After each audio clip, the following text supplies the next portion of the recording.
Right. Okay, well that is so important because to be a true leader, you have to be engaged in your leadership skills. Because everything you're going to do, doesn't matter where you're going to be, what you're going to do, what your career path is, it's always about relationships and trust. It's always about your circle of influence, your friendships. Because regardless of where you're going, what you're doing, it always resonates to, oh my goodness, these are my friends. These are the people I know. These are people from my hometown. So it is always worth the investment to do that. So I'm going to talk a lot about that as I go through some of the things that we've been able to do. But no matter what, always keep in mind, wherever you are in school, whatever activity, church, whatever, it's always about your relationships and the trust factor. You know, I'm just so blessed I had the opportunity to serve in this capacity. I want to tell you a little bit about how I got here. Because again, it always builds on the leadership that what you all are doing and what you're thinking about in your personal development plans. And you need to be thinking about that right now. I told a group yesterday, they said, well, how did you first get involved? Well, actually I was a page at the House of Representatives a long time ago. But I loved it. I loved the laws coming together. I loved seeing how people worked, the things that happened at the legislature. I enjoyed coming back, and I just thought, you know, I think that's really what I want to do. I want to go and become a lawyer. So I did go to Ole Miss, went to Ole Miss Law School, and I'll tell you, my same friends from Ole Miss undergraduate and law school are still my same friends. Tony Geiger. Tony Geiger is over constituent outreach, and we have been longtime friends.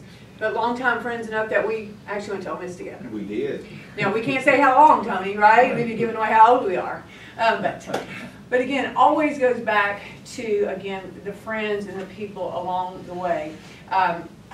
Judge Herring is here.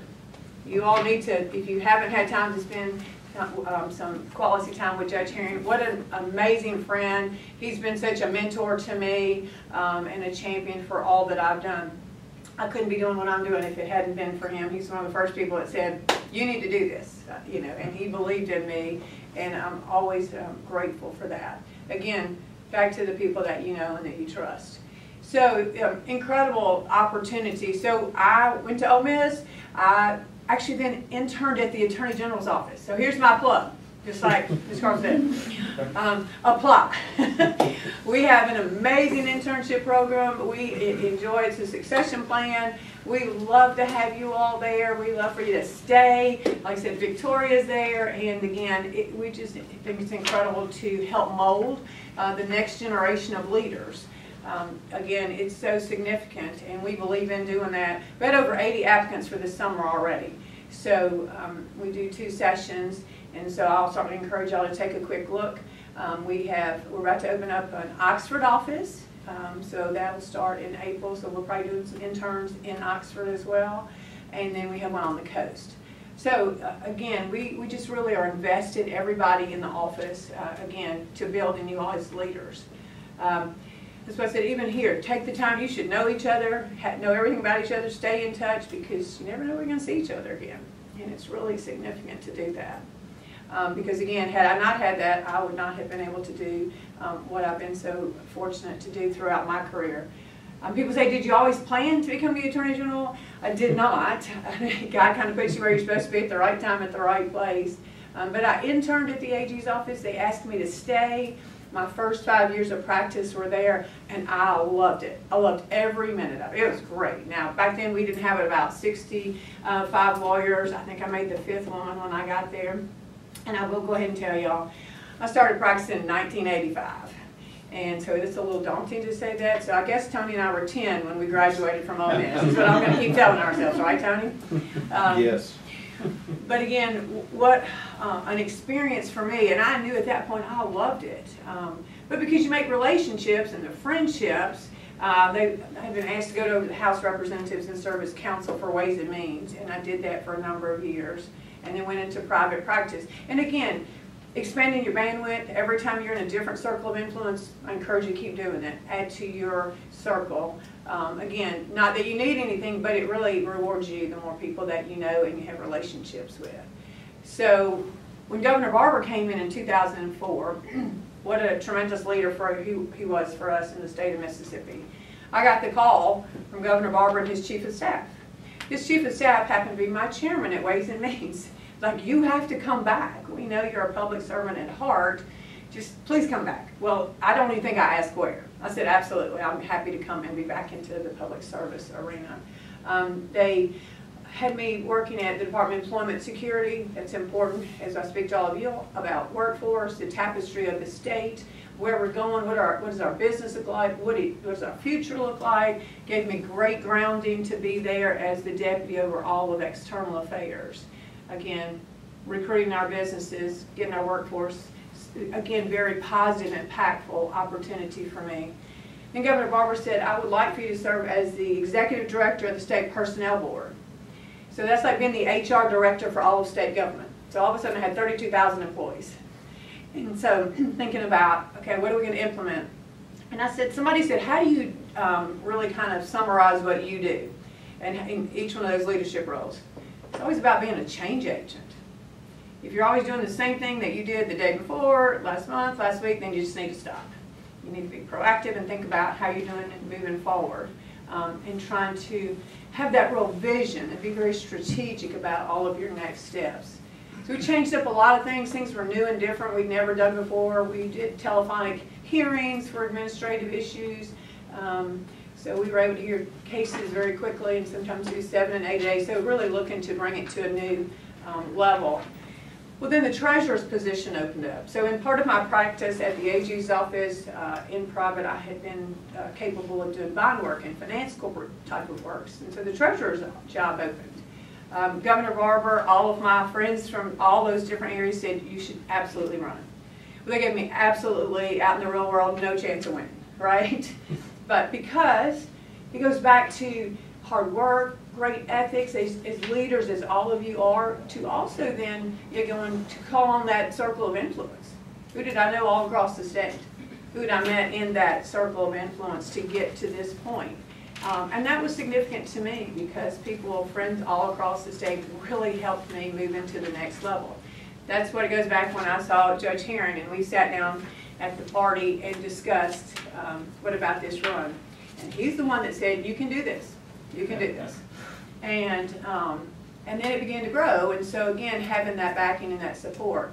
I was so honored to serve as the state treasurer for 2 terms, and then, so just so you know about the treasurer's office, just kind of an idea. So it's like running all of the money for all of the state. It's about a $27 billion a year transactional office. So most people have no idea that that much money flows through your treasurer's office. Again, always being involved with my great friends like Judge Herring, and kept going, and it got to the next step, and it was like, okay, what about now? Should we run for the Attorney General's position?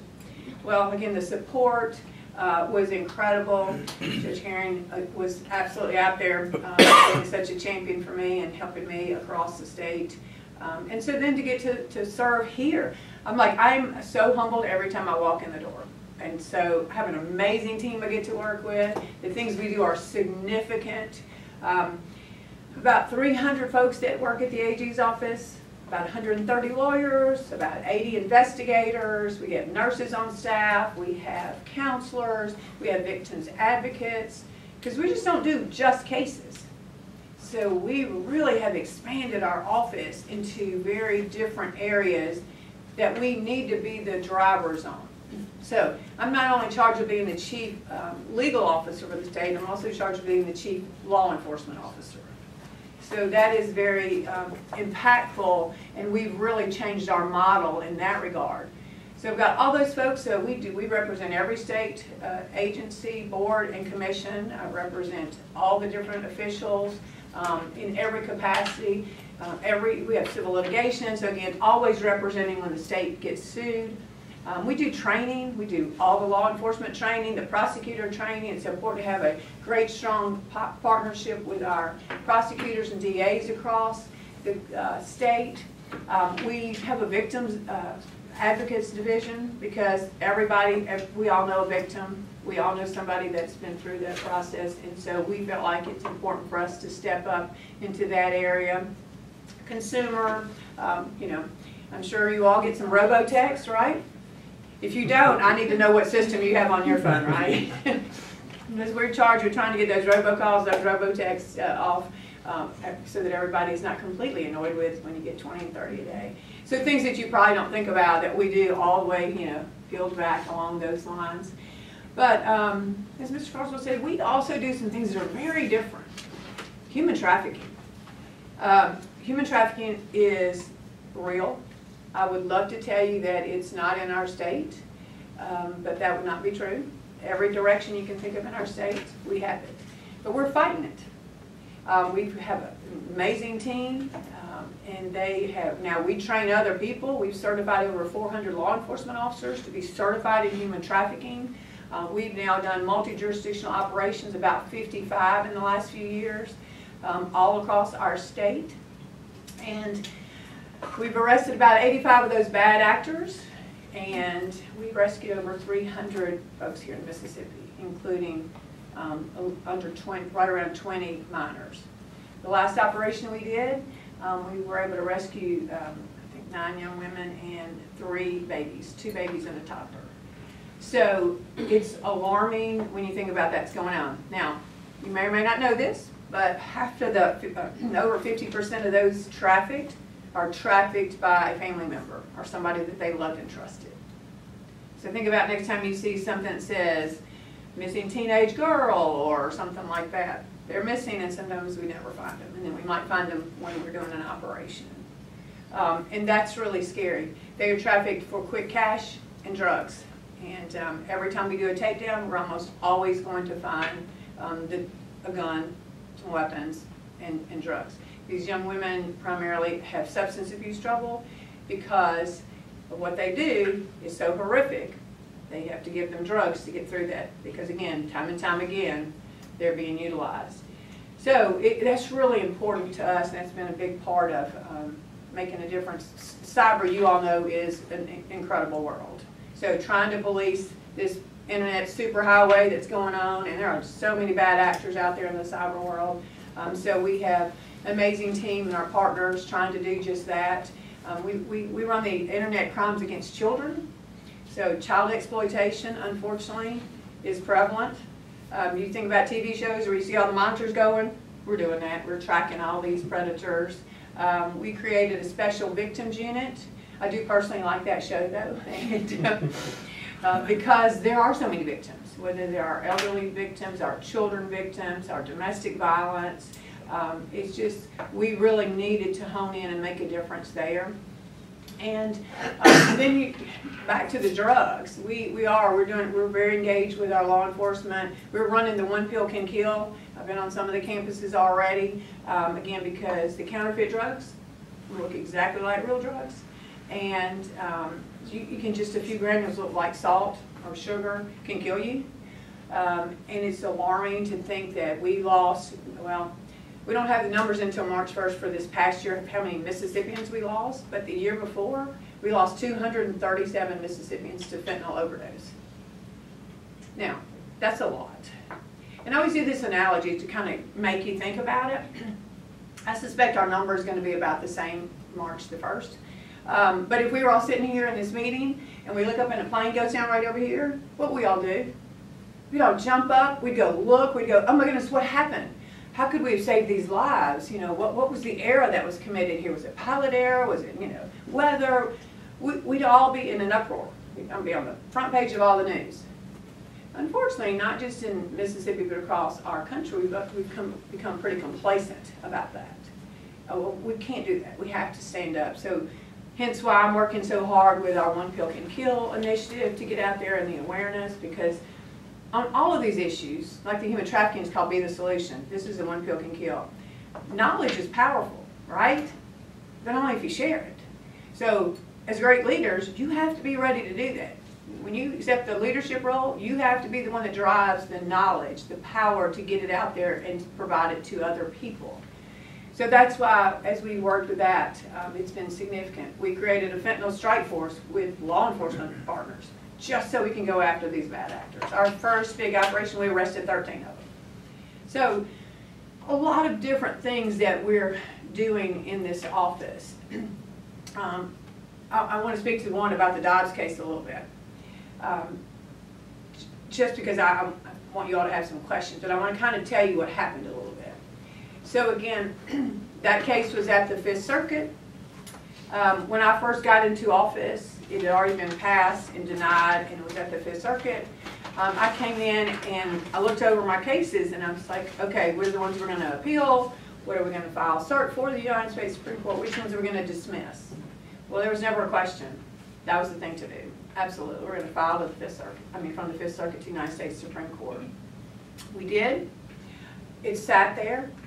The way they do it on Fridays, first will know this, on Fridays you wait, and you wait, and you wait, and you wait, and the cases come down that the United States Supreme Court is going to take up. It would never take up our case, right? It was like, oh my goodness, we're never going to get taken up.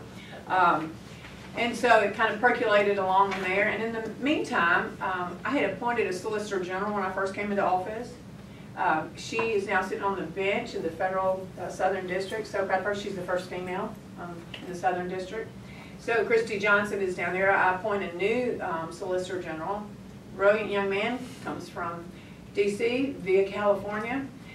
Never been in the state of Mississippi. I said, look, if you come here, you'll love it. We are also nice down here and friendly, and we eat real well. So he took me at my word, and he did come, and named Scott Stewart. So again, he's there. He's only been there 2 months. We wait, we wait. Here's a funny story. I'm meeting with my Republican colleagues, and so we meet a lot at Republican AGs to talk about our conservative cases, our letters we're going to file, what we're going to file together in the way of lawsuits. And I'm the first Republican AG in 150 years. So did I have a lot of things I needed to untangle from a policy perspective? Absolutely. But we meet quarterly, we talk about cases and so forth. I'm flying home on a Monday after meeting with them. I'm in the airport. I get a call from my chief of staff, and she goes, they took up the Dobbs case. I said, on a Monday? Are you kidding me? Well, note to self, always look good in the airport, right? Because I look up and my face is all over every TV. And you know how they have them up in the airport? I'm like, oh my word. Thank goodness I was looking good that day. Because you just, part of a leader is part of your presentation.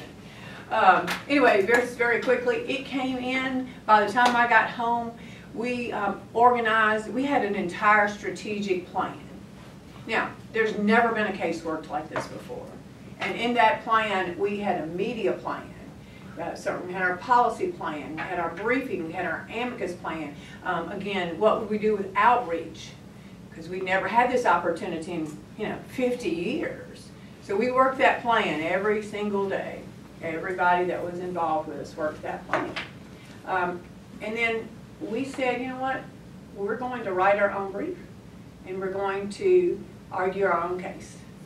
Oh my goodness. People are like, you can't do that. You're just the Attorney General of the state of Mississippi. I said, whoa, whoa, whoa, watch us. And second of all, I'm brilliant people. Yes. Of course we're going to do it. And we did. And so, but we worked it. That brief was revised over 50 times. That is not usual, right? Like, we have peer-to-peer review. You might have that go through your circle of the peers. We went through it 50 times with a huge magnitude of people reviewing, as Scott wrote it. And then people said, you can't ask the hard question in your brief. I said, absolutely, we're going to. They can only say no. But no one has ever posted that up. No one has ever said, overturn Roe v. Wade.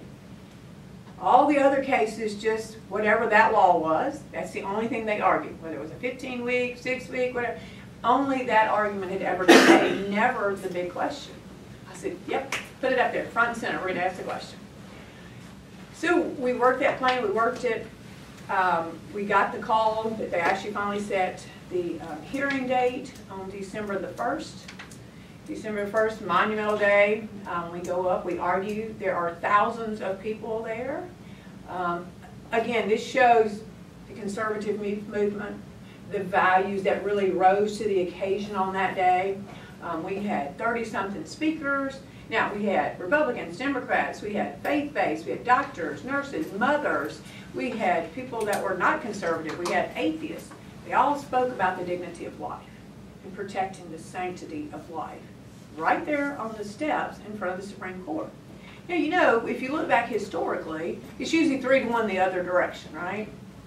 The liberals have a, you know, lots of people doing all kinds of stuff. We'd have slimmer crowds. This time, we were the ones that had buses coming in. It was exciting to think that people across the country came in because this was at risk. This was a conservative policy value that needed to be addressed, and we argued it should be returned to the states, and no one had done that. So very excited to come out and see thousands of people. They closed the street. People spilled over into the Capitol grounds because there were so many conservatives there supporting the Mississippi Dobbs case. So exciting. So then, you know, you all know what goes on. We continue our strategic plan part 2. Again, you have to work on it. You have to get out there. You have to talk about it. We had 76 amicus briefs, which are Friends of the Court brief, written to support us. And those partners continuing to work, continuing to make a difference and put it out there. And then what happened? The most unbelievable, tragic thing, a leak. A leak from the United States Supreme Court, who should have never had that happen. And how did it to this day? You know, you just think about that institution to leak something like that.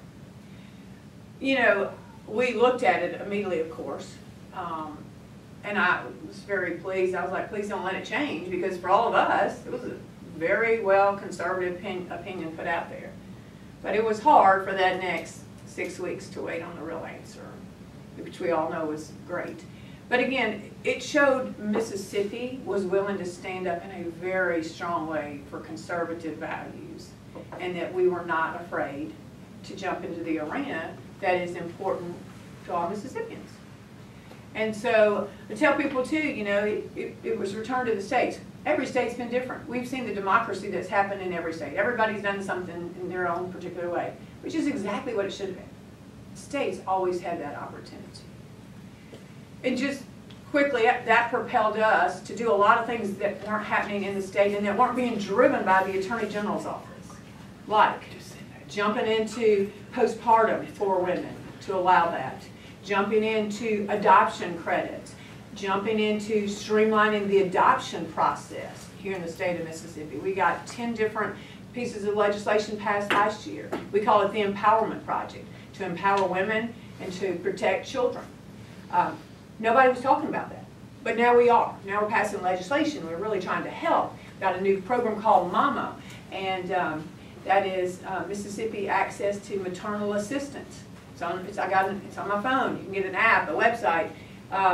No money, no new dollars, but different places across our state. You could say, let's see, in Jackson, Mississippi, we could look up into the MAMA, and this young mother might need diapers, or she might need a job. It caused us to take it to a different level of leadership, is what I'm trying to tell you. Always now thinking. So we knew that was the end result of our case. Well, what were we going to do next? What was our strategic plan? And it became the Empowerment Project.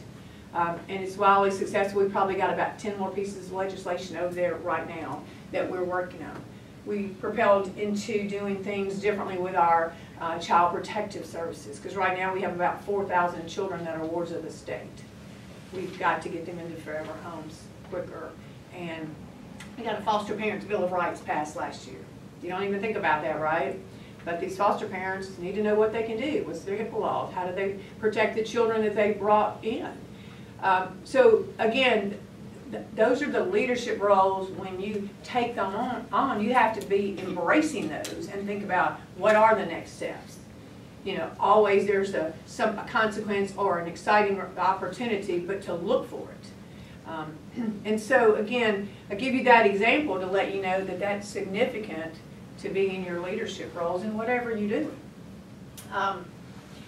So again, we do a lot of that at the office, but I want to talk to you, and I'm always over my time, so I want to give y'all some time to ask questions. Some of the things I've learned about being a leader through my tenure of practicing law, which has now been about 38 years. Again, I'll always tell you, look for a mentor, look for a champion, because they're always there and gracious to help you. And certainly Judge Herring was. When I first started practicing law, there weren't many women, not at all. We could all sit at this table, and this would probably be too big for us. We only had about 12 of us that we got together on a regular basis. But the mentor for us was Lieutenant Governor Evelyn Gandy. Now, there have only been 4 women in 200 years ever hold statewide office. That's not many. 200 years, 4 of us. I would be the 3rd one. Amy Tuck, Cindy Hyde Smith, and myself. And then, of course, Governor Gandy. She was the real trailblazer. She taught us to be compassionate, to act and think as leaders.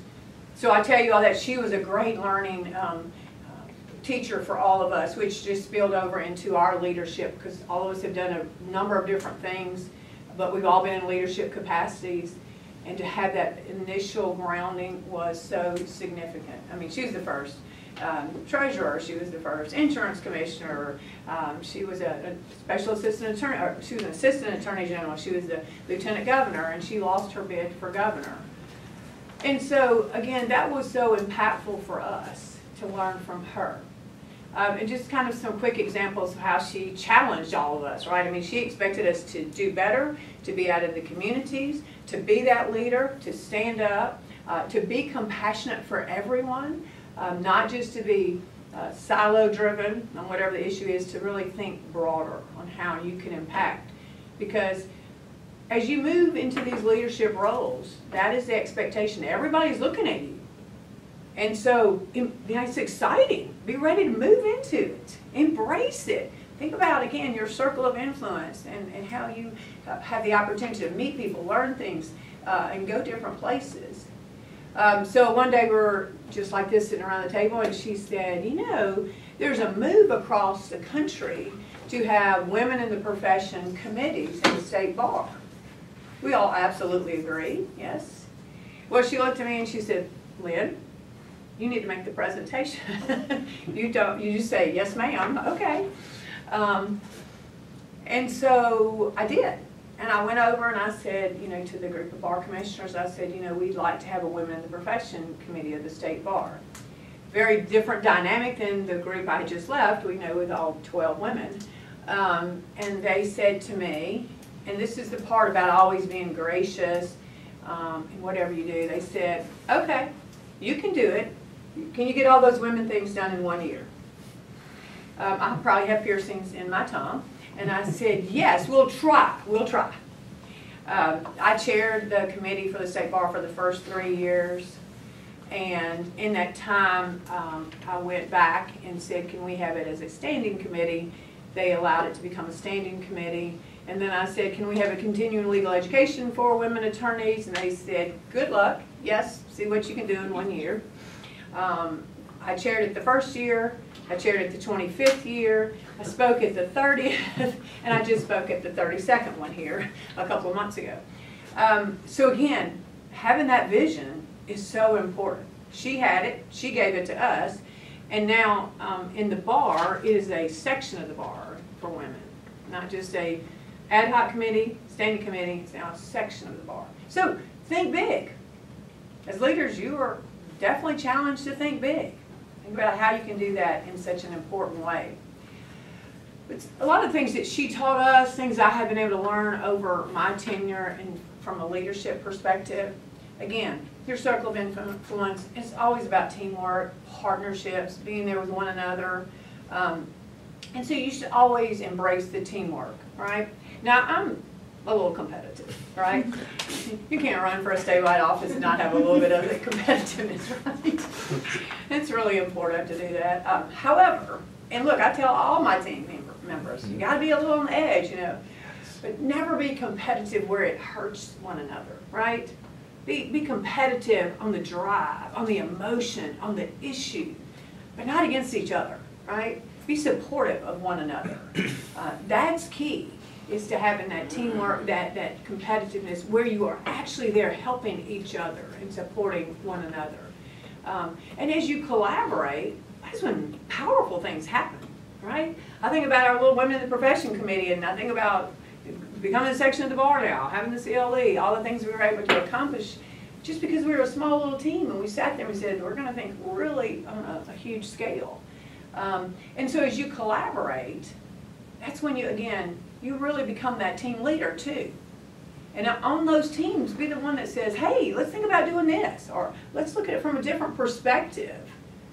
Again, really important, even when you're on the team, to be the one that's willing to be in that leadership capacity on a team. It again is always so important. As I can tell you, silos don't work. Working together makes a tremendous difference. So do collaborate. And then you need to, in those teams, and as you craft even your own individual development plan, you need to absolutely be proactive. Be thinking about, all right, as this team or individually, what am I going to do this year? What's my goal for 3 years down the road? 5 years? Where do I see myself in 10 years? And you need to live it. You need to change it. As the flexibility happens, things happen in your career path, your schooling, be ready to make that adjustment. Because again, you've been given an opportunity. Real leaders look for those opportunities. Don't shy away. If you get them, jump in, right? Be excited about it. Are they going to be easy? No. But as leaders, you've got to have that, oh, I'm in. I'm really going to be participating in this. I'm going to see this from a different perspective. I'm going to talk to my circle of influence about this. So leaders will absolutely do that. And as you're doing that, you are driving for solutions. You know, in our office and everything I've ever done with teams, we always talk about that people go, oh, we can't do that. Those are challenges. It'll never happen. No. We view those as opportunities. And you should too. When you see some of those hard things come up, those heavy lifts, go, no, we can do this. We can make the difference and make it happen. Now here's something I want to talk to you about very personally about too, as leaders. First of all, as leaders in all your roles, everybody's looking at you. You just need to know that. You have been elevated. I mean, to be in this group, oh my goodness, that is so exciting. That is so special. To think that you were selected to be in here and to have this camaraderie, this team opportunity. So again, don't take it lightly. Enjoy every moment you get together and you get to soak in great speakers, make new relationships, because it is significant. But as leaders, you do have to think about your presentation, all right? How many hours do you get in a day? 24? I want 48. I can hardly get anything done. But we really only have 24 hours, right, y'all? And so, in your own self-reflection, you have to go, what can I do in 24 hours? What are my goals? I know what I'm anticipating doing. I know what I've got going on in my schoolwork. I know what my activities. But it's your 24 hours, and you get to make every single decision.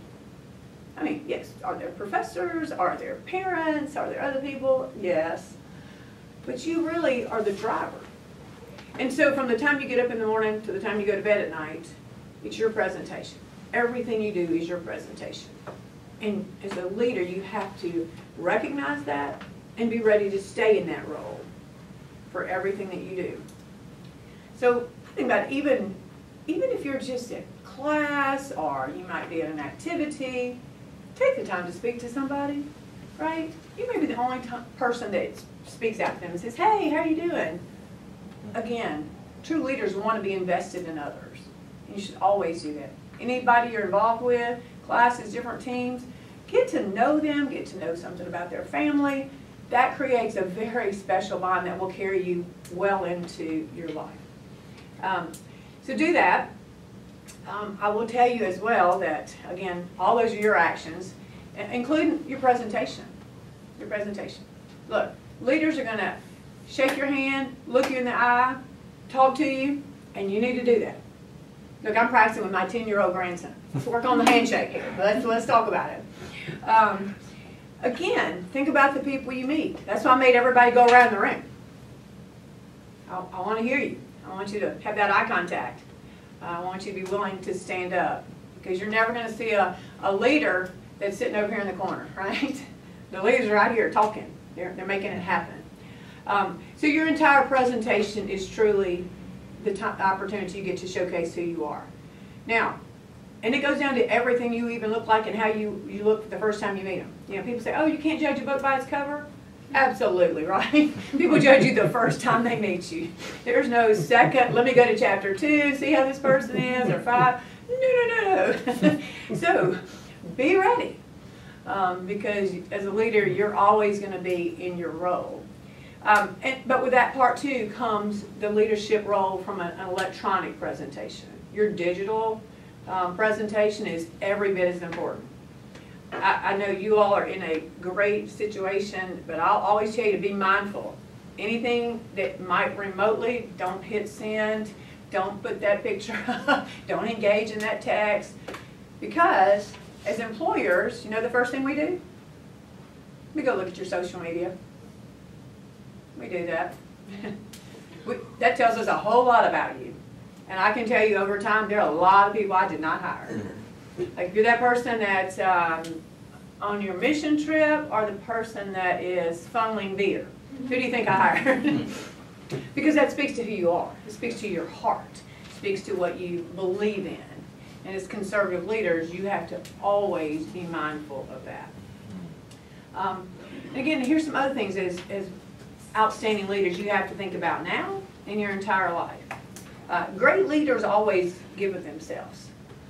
They're always willing to do that. Like first and foremost, taking the time to write a note to people you see, send a nice text, it was great to meet you, it was a pleasure, an email. Are those time consuming? Absolutely. Take the time to have coffee with somebody, meet them for a Diet Coke, whatever the case might be. Invest in those relationships because again, that's really what it's all about. We're going back full circle now, see? So invest in your relationships like that. Take the time. I will tell you, even when we interview and we have interns or people that are, have been on an internship program that leave, the ones that send the personal letters, they just stand out. Like, wow, it's really remarkable. So I encourage you to do that. Now, giving of yourself means a lot more too. And unfortunately, I said, you've got 24 hours. Now, we talked about how you dress, how you act electronically, what you're going to do with your time. Well, here's one more to put on your category after you stay in touch with everybody. Real leaders always give themselves in different ways. As a leader, you're compassionate about whatever is important on your heart. It could be your church. You could be involved in groups there. It could be charitable organizations that you want to give of your time to be invested in. I have a couple organizations that I have worked with over the years, and I will continue to do that. You should always give back, always. If I looked at resumes and it said, oh, great grades, this, that, and the other, if there's no community involvement, there's no giving part, you're not a great leader. Great leaders will always have that part of their identity of who they are from giving back. So now, you got no free time, right? You got class, you guys can do all these different things. But true leaders will do that. I'll tell you, people come to my office and I write them notes back. Thank you for coming by, it was great to see you, appreciate the issue. I write when different groups graduate from the Highway Patrol School or different things, and I'll go around the state and they'll go, I got your letter framed. Or, and it's just the little stuff. It adds up to the bigger part of who you are as a leader. Now, as leaders, you're going to be challenged, right? You're going to be challenged. Sometimes people don't want you to be successful. They see you rising, and they become, let's pull them back. Even some of your friends are going to go, no, I want you to stay back here with us. Well, that's hard. You need to just be ready to keep moving. It goes back to being, again, gracious and kind and compassionate. But be ready to step up to go into that next level and understand you're going to take some of those challenges. But again, you just have to keep going. I'm doing the right thing. I'm doing the positive thing. And a leader will always move in that regard. You're going to be challenged on so many things. Here, come do this. Make this choice. Go down this pathway. Don't do it. Think about it before you do it. Think long and hard, because you can't get those actions back. All right? So be ready to say, I'm not comfortable with that. I'm not going to do that. And never worry about it. Because what happens is when those people approach you and they try to pull you this way and that way, that's not who you are. I know who you are. You wouldn't be at this table right now if you weren't outstanding, stellar leaders who are ready to keep going and moving in your different career paths, schooling, and where you're going next and everything. And so you just have to stay true to who you are, always.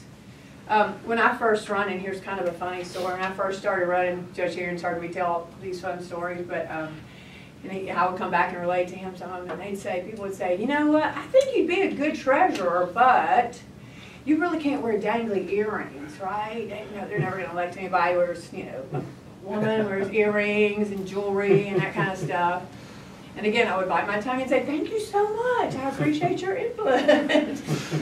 And different things like, oh, you can't wear bright colors, and all those, don't wear lipstick. I'm like, okay, we're in 2011, but okay. And so I was always gracious again, and say, I really appreciate, your advice on that. But here's what I'll tell all of you. Don't change who you are. Don't ever change who you are. Stay true to your core values, your principles, and don't jeopardize your integrity for anyone. Again, it's your character, it's your reputation, and you worked very, very hard to get it there, and you're going to continue to always enhance your character and your reputation. But remember, your integrity is always on the line as a leader, and just be ready to uphold it. So those are some of my leadership tips that I have been able to garner from different great leaders, including Judge Herron through the years. And I just think it's important to share that with you all, and that you, again, maybe have some good takeaways from that.